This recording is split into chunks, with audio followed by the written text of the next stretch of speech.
असणेपणाची प्रासादिक गुरुपौर्णिमा. असणेपणाची प्रासादिक गुरुपौर्णिमा. सज्जन श्रोते हो, कधीही विसरता न येणारे असणेपण, ज्याच्याशी प्रत्येक माणूस जन्मापासून मरेपर्यंत निगडीत आहे. नवे असणेपण हेच केवळ आहे. त्याला जीव, माणूस किंवा अन्य कोणत्याही तऱ्हेने संबोधण्याची गरज नाही. मी आहे म्हणण्याची गरज नाही. मीचा उल्लेखही गरजेचा नाही. अर्थात त्या किंवा या अनुषंगाने मी, आम्ही, तू, तुम्ही, तो, ती, ते आणि अर्थात ते सर्व म्हणजे आय पासून दे पर्यंत याचा कोणताही उल्लेख न करता सुद्धा जे असतेच असते ते खरेखुरे असणेपण. या असणेपणातच सर्व मानव, मी पासून ते सर्व पर्यंत, अन्य पशु पक्षी कीड मुंगी निसर्ग अंतरिक्ष ग्रह तारे चंद्र सूर्य पृथ्वी अगदी सर्वच्या सर्व दृश्य विश्व सामावलेले आहे. गंमत अशी आहे की मानव सोडून मी किंवा अहम असा उद्गार कोणीही न करता सुद्धा उर्वरित सर्व दृश्य जगत तरीही या असणेपणातच असते. मात्र मानव मी मी म्हणून आपली आयडेंटिटी, आपले व्यक्तित्व या असणेपणावर सतत गोंदविण्याचा, खरे तर लादण्याचा प्रयत्न करतो. हा जो एकूण असणेपणातीलच आपला असा वेगळा असणेपणाचा व्यक्तित्वाचा ठसा प्रभाव दाखवण्याचा अनादी कालापासून आज अगदी या क्षणापर्यंतचा मानवाचा प्रवास आहे. त्यातूनच अहमभाव जन्मला आहे. त्या अहमभावातूनच जगाची भौतिक प्रगती झाली आहे. असणेपणाची प्रभावी ओळख आणि असणेपणाची शक्ती जी सर्वांमध्ये असूनही मानवालाच केवळ अगदी आतून समजली आहे. त्यामुळेच तर मानव स्वतःला आगळ्या वेगळ्या पद्धतीने ओळखतो, पाहतो, प्रयोगातून श्रेष्ठत्व सिद्धही करतो. असणेपणाच्या शक्तीची जाण, ओळख, तिचा वापर आणि त्यातून या एकूण असणेपणाच्या जगात मानवाचे एक वेगळे जग अस्तित्व आले आहे. या अहमभाव शक्तीची ओळख व प्रयोग सिद्धता यातून मानवाने असणेपणाच्या विश्वांतर्गत वेगळे मानवी विश्व प्रस्थापित केले आहे. त्या कारणाने सुखप्राप्तीची विपुल साधने आणि भौतिक सुखाची लयलूट मानवाने आपल्यासाठी निर्मिली आहे.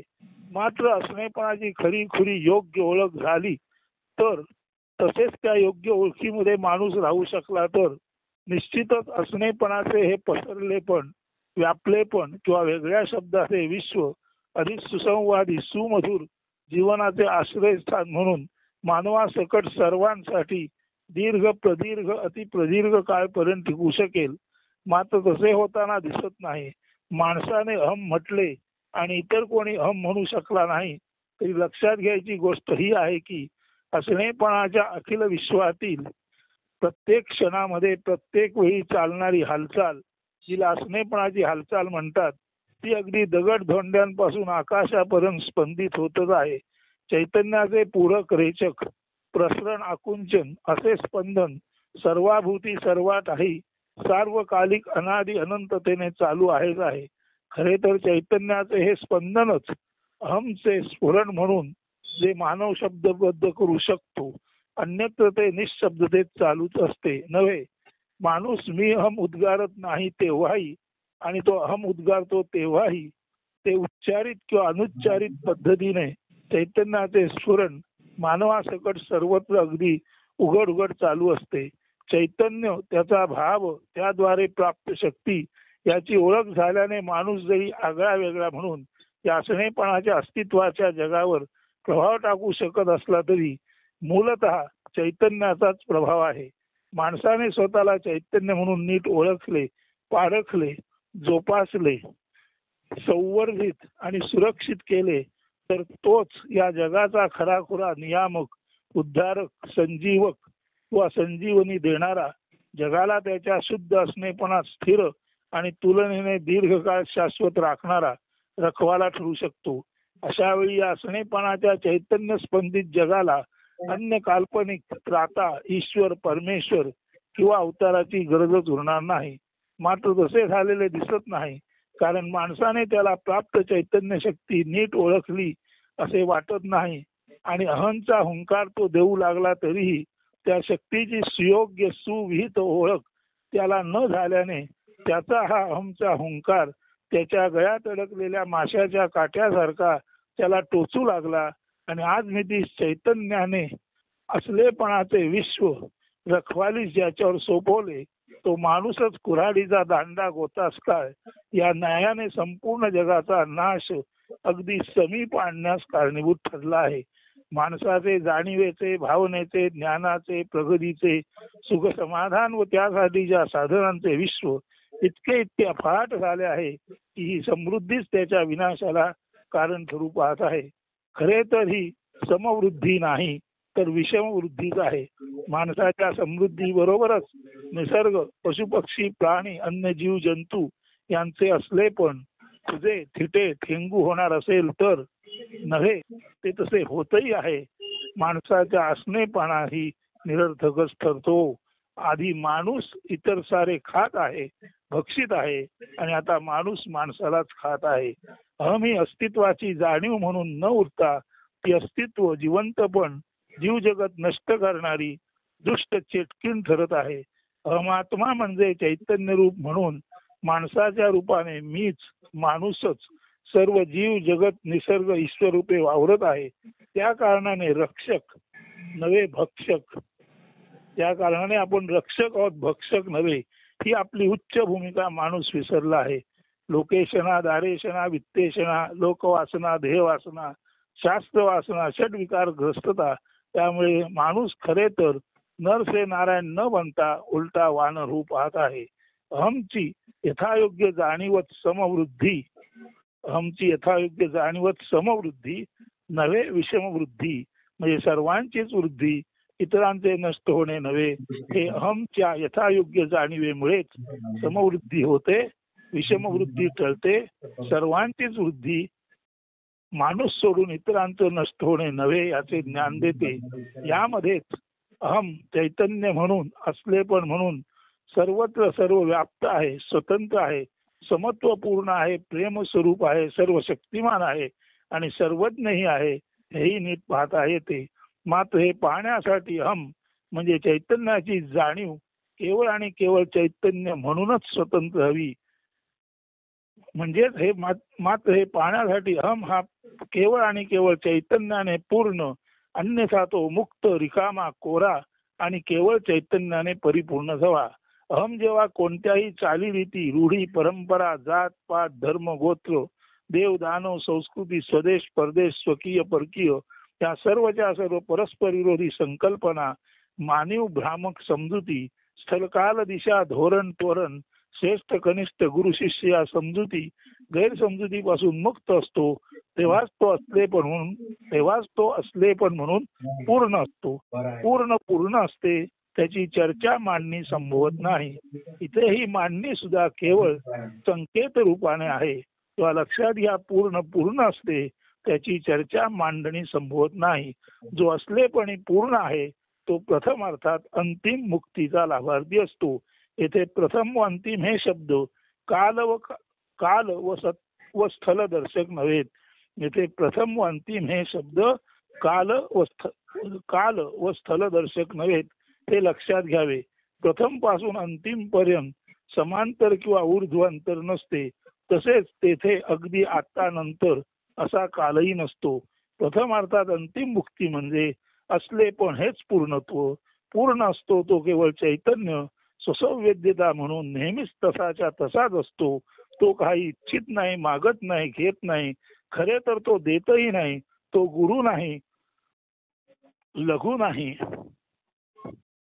लहान नाही महान नाही स्थूल ना सूक्ष्म ना अणुरेणू ना आकाश मात्र तरीही तो सर्व समावेशक अविनाशी चैतन्य ज्ञान आनंद भावी सच्चिदानंद रूपी पूर्ण असले पण असलेला सर्व गेले तरीही असणारा तुर्या भावी असतो. जाणे येणे पार असणे कोरे असणे काही नसून सर्व काही असणे हेच सर्व व्याप्त सर्व शक्तिमान सर्वज्ञ स्वतंत्र समत्व प्रेमतत्व म्हणून ओळखा आणि त्या ओळखीतच त्या असणेपणाच्या ओळखीतच अहमचा वेगळा भाव नष्ट होत असल्याची अनुभूती घ्या. वेगळेपणाचे नष्ट होणे आणि एकाच वेळी सर्व पण अनुभवणे हेच ते विराट विशाल गुरुतत्वाचे स्पंदन. अहम म्हणून सोहम हौसो रूपे अजपा पद्धतीने अनायासे अंतरंग अनुभूतीत प्रकटणे म्हणजेच गुरुपौर्णिमेचा प्रसाद. तो सर्वांना प्राप्त आहेच, मात्र कोरेपणी तो जाणा आणि गुरुत्वाच्या जाणीवेत द दॅट रूपे ब्रह्मरूप असा. आता एक पद्य म्हणतो आणि हे निरूपण संपवतो. गुरु माझा समर्थ सता पुरे कैसी काही चिंता गुरुज्ञानाचे निधान गुरुपूर्ण ब्रह्मविधान गुरु सकल चिंता समाधान असता पुरे कैसी काही चिंता चेतना चिंता मणि गुरु चाले बोले ज्ञान कल्पतरू गुरु महानुभाव असता पुरे कैसी काही चिंता शुक्ल पूर्णेंदु अलांछन शीतल मार्तंड पतित पावन पूर्ण कृपावंत दयाघन असता पुरे कैसी काही चिंता गुरु माझा समर्थ असता पुरे कैसी काही चिंता. तर हे असे असणे पण जे पूर्ण आहे तेच सर्वोच्च विराट आणि विशाल असू शकते. पूर्ण कधीही मोजता येत नाही. जे मर्यादित संकुचित अंदाजिता अनुमानिता येणारे असते ते कधीही कायमस्वरूपी टिकणारे नसते. हे जर नीट ध्यानात घेतले तर गुरु तोच असू शकतो जो केवळ ब्रह्मच असू शकतो. जिथे अन्य काही नाही, दिसत नाही, ऐकू येत नाही, तेच भूमा किंवा पूर्ण ब्रह्म. म्हणूनच गुरु म्हणजे व्यक्ती व्यक्तिभाव अथवा सगुण साकारता नव्हे तर भूमा अनंत असीम अमेय गुणभाव आकाराच्या पलीकडे असलेली स्वयं स्वरूपी परिपूर्णता म्हणजेच गुरु. म्हणूनच गुरु पूर्ण अजन्मा अमरणा अर्थात नित्य शाश्वत असतो. आता नीट पहा, अजन्मा अमरणा शाश्वत असीम विशाल विराट अमेय नित्य शुद्ध ज्ञान रूप प्रेम करुणा रूप कृपा संपृक्त निरपेक्ष भेदाभेदातीत रूप गुण भावातीत असते ते ब्रह्म म्हणजेच भूमा म्हणजेच गुरु होय. गुरुचे गुरुत्व अतुलनीय असल्याने गुरु म्हणजे केवळ ब्रह्म भूम आहे, स्वयंसिद्ध आहे. अध्यात्म प्रमाद रहित निर्दोष असलेच पाहिजे, तरच अध्यात्म प्राप्तीला आत्मविद्या म्हणता येते. जी असल्यास म्हणजे आत्मविद्या असल्यास इतर काही नसले तरी फरक पडत नाही. मात्र जिच्या अभावी अन्य सर्व काही असूनही जीवन निष्फळ निरर्थक ठरते अशा अतुलनीय विद्येलाच आत्मविद्या भूमा किंवा गुरुज्ञान असे म्हणतात.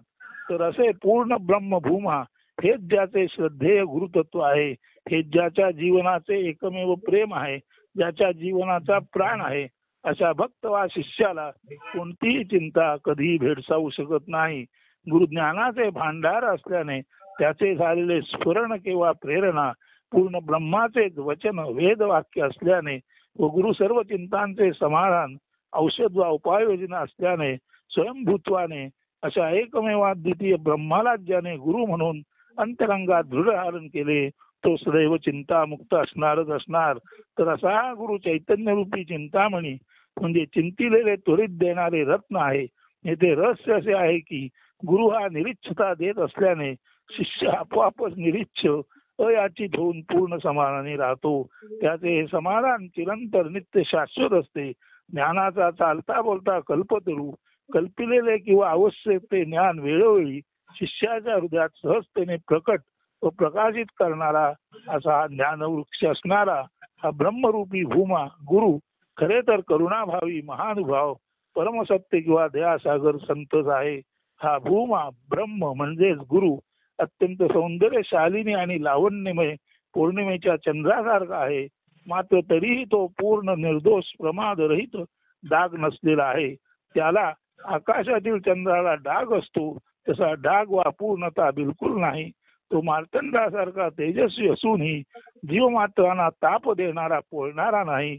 उलट पक्षी पतितांना पावन करणारा, चुकलेल्यांना किंवा दिशाहीन झालेल्यांना पथभ्रष्टांना योग्य मार्गावर आणणार आहे. तर अशा या कृपा घन दयेने संपृक्त असलेल्या व सर्वांवर करुणा वर्षाव करणाऱ्या पूर्ण ब्रह्मभूमा गुरुलाच ज्याने आपलेसे केले त्याच्यासाठी चिंता असूच शकत नाही. सर्वत्र कैवल्याच्या चांदण्याचा सडाच तो पखरण व त्यात न्हावून निघणारे अमृतमय परिपूर्ण जीवन हीच ती भूमा विद्या, हीच ती चिरंतन गुरुकृपा. त्याने आपण सर्व मंडित सुशोभित असा अशी त्या परब्रह्म गुरु पुढे नम्र प्रार्थना करून हे गुरुपौर्णिमेचे प्रासादिक चिंतन आहे ते संपवतो.